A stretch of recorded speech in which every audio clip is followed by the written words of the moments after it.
अखिल भारतीय राठौर क्षत्रिय महासभा के चुनाव 16 अप्रैल 2023 को इंदौर में आयोजित किए जा रहे हैं। महासभा के चुनाव के संयोजक श्री गोविंद जी राठौर, श्री कन्हैया लाल जी राठौर, श्री अशोक जी राठौर गुनावाले, श्री मोहन लाल जी राठौर, श्री गोवर्धन लाल जी राठौर, श्री राजकुमार राठौर एवं वरिष्ठ महासभा के सदस्यों द्वारा अखिल भारतीय क्षत्रिय महासभा के चुनाव कार्यालय का उद्घाटन किया गया। इस उद्घाटन के अवसर पर चुनाव महाधिवेशन आमंत्रण पत्र भी जारी किया गया और इस पत्र के माध्यम से भारतवर्ष के समाज बंधुओं से अपील की ज़्यादा से ज़्यादा लोग महासभा से जुड़ें और 16 अप्रैल को इंदौर में आकर महासभा के नेतृत्व का चयन करें और अपने मत का देश हित में, समाज हित में सदुपयोग करें। देखिए तिमिर किरण से राहुल राठौर की रिपोर्ट।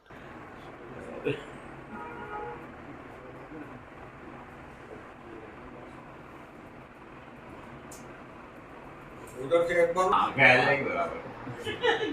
क्योंकि आज कोविड जी के यहाँ के अपन का बर्डन है, पर पूरे का थोड़ा स्वास्थ्य बहुत ज़्यादा नाजुक है और भी वो दवाई लेकर के सो रहे हैं, तो इसलिए थोड़ा सा अपन डिस्टर्ब नहीं कर पा रहे। पूर्ण सिंह राठौर जी के घर पे आज बर्डन हुआ और इसका शुभारंभ हमारे वरिष्ठ समाज सेवी गोविंद जी राठौर खंडवा की ओर से किया गया है। सारी चाहे वो मध्य प्रदेश हो, छत्तीसगढ़ हो, राजस्थान हो, गुजरात हो, महाराष्ट्र हो, सभी दूर से हमारे पास सदस्यता अभियान की अच्छी शुरुआत हो चुकी है और सब लोग बढ़ चढ़ कर हिस्सा ले रहे हैं, क्योंकि हर आदमी चाहता है कि चुनाव होना चाहिए 6 साल में। और अभी चूँकि 2 चुनाव की घोषणा हो चुकी है, अपन ने बहुत कोशिश करी कि इस 2 चुनाव को 1 चुनाव में परिवर्तन करने की, इसके लिए बहुत झुके, बहुत मान मनोबल करी, हर तरीके से अपन ने करा।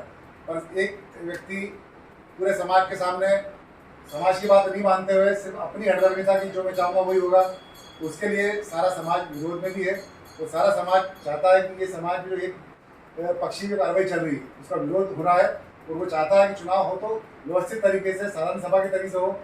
अगर वो किसी को डर से चुनाव कर रहा है तो अपन ने ये तक की घोषणा करवा दी, अपन ने भी कर दी, किसी और ने भी कर दी कि भाई आप ठीक है किसी को लेना चाहते हो ले जाते हो, पर वो कर दो, पर वो किसी भी चीज़ में राजी नहीं है। फिलहाल अपन आज फाइनल स्थिति में ये है कि हमको इंदौर में चुनाव को संपन्न करवाना है और आज हम सब लोग बैठे हैं, सब लोग इसमें तन से, मन से, धन से इसमें जुड़े हुए हैं और सभी लोग इस चुनाव के अंदर अपनी अपनी ताकत से इस चुनाव में लगे हुए हैं। तो मैं चाहूँगा कि थोड़ा सा सब लोग 2 मिनट का उसमें 2-3 लोग को कराएं। तो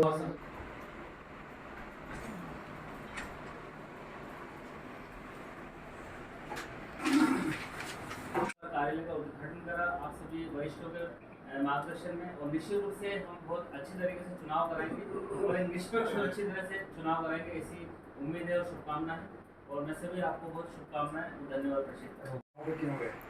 हम उसी कार्यक्रम में हमारे दादा मोहन जी राठौर क्षत्रिय महासभा के समस्त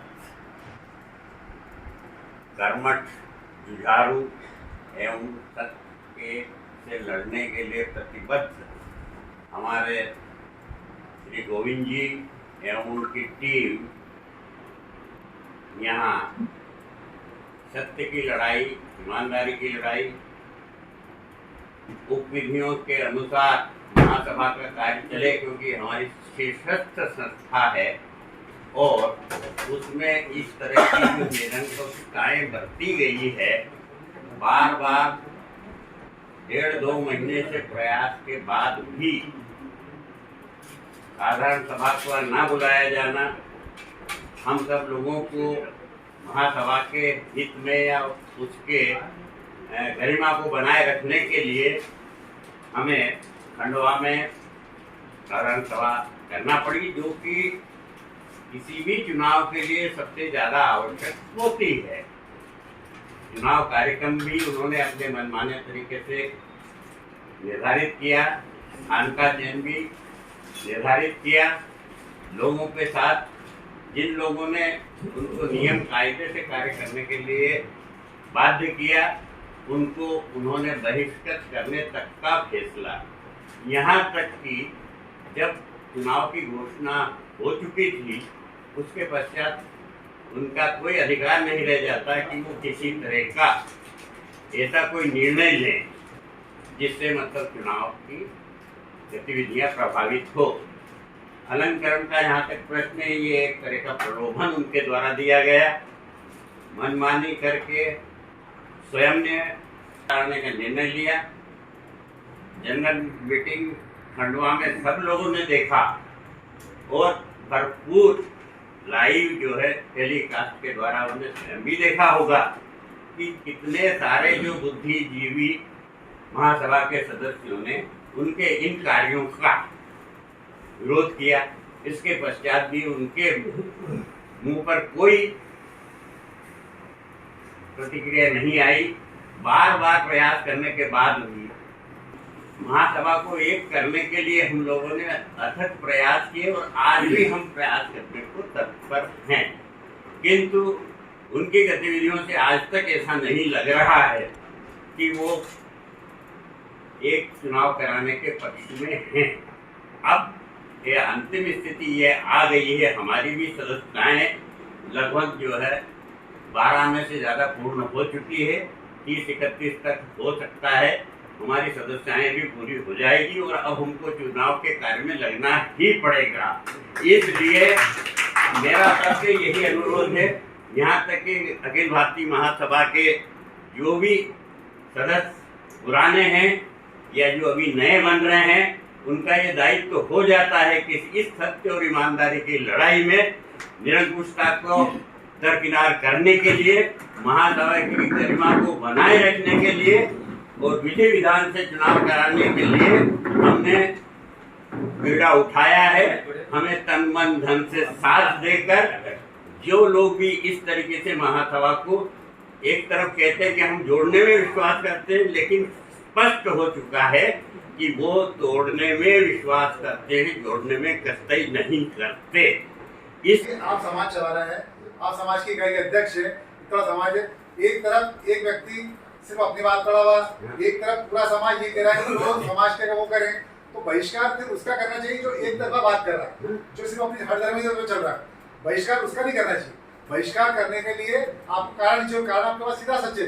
एक अपन ने साधारण सभा जब भी बुलाई, अभी खंडवा में साधारण सभा अपन ने सबको आमंत्रित किया, इवन रतन सिंह जी को या उनकी पूरी टीम उनको भी आमंत्रित किया, नहीं है वो बात देखा लगे, लेकिन वो साधारण सभा इस तरह की करना नहीं चाहते जिसमें आप हम सबको बुलाना चाहते हैं। अगर उनको साधारण सभा को बुलाई, साधारण सभा का नाम जरूर दिया और उसको बोल दिया कि आप आओगे, आप नहीं आओगे, आप आओगे, आप नहीं आओगे, आप आओ, तो ये साधारण सभा थोड़ी कहलाती। साधारण सभा मतलब कि जो आएगा वो आएगा। पर इन सब चीजों बातों को देखते हुए हम सब लोग जो आज एक पूरा समाज में नाराजगी है, वो उनकी कार्यकाल का जो तरीका है उससे नाराजगी थी, उस नाराजगी का ही फल हो रहा है कि हमको चुनाव में आना पड़ा। हमने हमारे चले हमारे साथ आप सब लोग जो यहाँ बैठे हो, आप सब अपने आप में एक संस्था हो, आप सबके बड़े बड़े दायित्व, बड़ी बड़ी जिम्मेदारी और बड़ा बड़ा अपना स्वयं का अस्तित्व और व्यक्तित्व है, उसके बावजूद आप यहाँ आए हो। क्या इसलिए कि आपको कोई पद चाहिए या इसलिए कि आपको कोई पहचान चाहिए? कोई पहचान की आवश्यकता नहीं। You are already having a respectful position in the society, have a power, you are constitute in yourself. अपने आप में आप एक संस्था है और आपके इस बड़े भाव को मैं नमन करता हूँ। मैं सौभाग्यशाली हूँ कि मैं आज आपके बीच में। साथियों, मैं इसके इन्स एंड आउट्स और वर्ड्स के बारे में बहुत ज़्यादा डिटेल में नहीं जानता, लेकिन जो कुछ मैं सतत पढ़ रहा हूँ, राजकुमार भाई साहब की जो पोस्ट और दूसरे लोगों की भी पोस्ट से तमाम तरह के दावे आपत्ति जो कर रहे हैं, तो सबसे पहले तो मैं ये कहूँ कि ये समाज का जो संगठन है राष्ट्रीय स्तर का, ये दिल से चलता है। ये राजनीतिक संगठन नहीं है। राजनीतिक संगठन तोड़फोड़ से चल सकता है, संख्या बल से चल सकता है ना। ये जो 16 तारीख को अपना जो चुनाव होने जा रहा है, इससे फर्क नहीं पड़ता। हमें चतुरंगिणी सेना नहीं चाहिए, हमारे लिए गोविंद काफ़ी है। हम ये कहना चाहते हैं कि गतिविधियाँ सारे युग से आप सब अवगत, हमारा सम्मान, हमारी गरिमा किसी व्यक्ति के सामने हमने उसके चरणों पर एक प्रकार से देखा जाए, चरणों पर रखी है, जो अखंडता के लिए हमने अपनी गरिमा को सम्मान को भी सबके सामने रख दिया। लेकिन समझ में नहीं आता है कि ऐसा बुद्धिजीवी व्यक्ति, किसी का नाम नहीं हो, ऐसा बुद्धिजीवी व्यक्ति सब कुछ जानते हुए एक समाज का लीडर, जैसे समाज को चुना वो लीडर ऐसी भावना रहता है, तो क्या वो लीडर के लायक है क्या नहीं है, अपने लिए होते हैं। आज परिस्थिति ये है कि हम उस परिदृश्य के आगे हम क्या करना चाहते हैं और क्या सीखना चाहते हैं। हमारा उद्देश्य जो था वो हमको कहाँ तक लेके जा रहा है ये तभी कुछ दिनों में पता लग जाएगा। लेकिन हम उस व्यक्ति के लिए क्या करना चाहते हैं किसी की समझ से परे बात हो रही है, क्योंकि वो हर धार्मिकता लेके बैठे हैं कोई व्यक्ति। हम कितनी भी रिक्वेस्ट करें, पूरा समाज का 10 आदमी भी यदि करते हैं तो पूरे समाज की बात की रिक्वेस्ट करता है और समाज की सम्मान की बात करता है। लेकिन सभी समाज के सम्मानित व्यक्तियों को अपने दम पर, अपने घमंड पर सबको ऊंचा दिखाने की कोशिश की और समाज में हर जगह अपने समाज का नाम जो है उसने असंविधानिक तरीके से निष्कासित करके रख दिया सब समाज के से देखा जाए तो ये हमारे समाज के लिए वहाँ पूरे समाज को एकत्रित किया। मतलब हमने कई जगह चर्चाएं की, कई लोगों ने मतलब घोषणा कर दी, साधारण सभा कर लगे, लेकिन एक वक्त को मुकर गए। लेकिन हमारे ये कह सकते हैं अपन की महामहिम गोविंद जी ने इस चीज़ को रखा और खुद ने कहा कि मैं करूँगा। और वहाँ पर भी पूरे समाज को साथ में लेकर के वो साधारण सभा की, उस साधारण सभा की उपस्थिति अपनी अच्छी रही और वहाँ पर जो निर्णय हुए वो सर्वमान्य सर्वसम्मति से सबके बहुमत के आधार पर निर्णय करें। और उसमें भी अपने 2 आदमियों को नियुक्त किया था। लेकिन बाबूजी ने स्पष्ट पहले कह चुका था मीटिंग अपन कराएं, कोई नहीं कराएगा, तो बाबूजी नहीं कराई और एक आवाज में कराई और वो माधव मीटिंग अपन ने करी। तो मैं धन्यवाद देना चाहता हूँ बाबूजी ने हमारी और आप सबकी समाज की इज्जत रखी और आज भी तैयार है।